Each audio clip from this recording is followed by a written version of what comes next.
Hey, this is Brad with Nomad Cycles. I'm gonna do a show and tell with the Surly Bridgeclub. Just did a BBS02 conversion on it. I wanted to show you what it looks like. All right, here we go. Here's the Bridgeclub with drop bars. You don't see a lot of drop bar bikes with electric assist.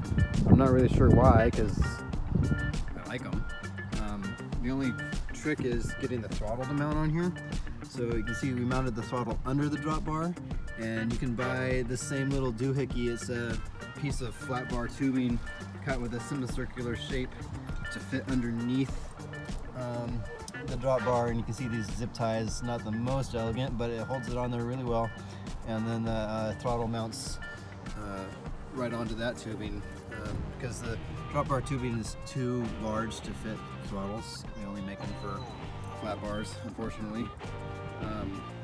And also the thumb control ended up just leaving it kind of half open and zip tying it close to, but it's on there solid.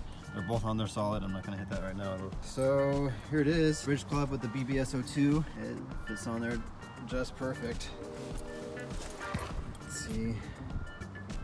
We got a little bit of clearance with the chainring.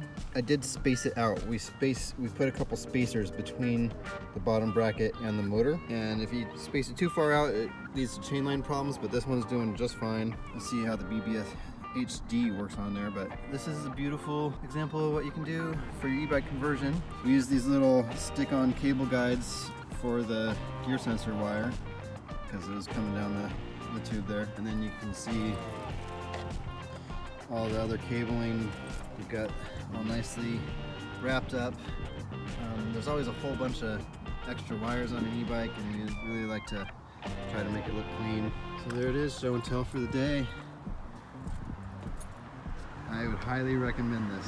This is a great bike, great conversion platform.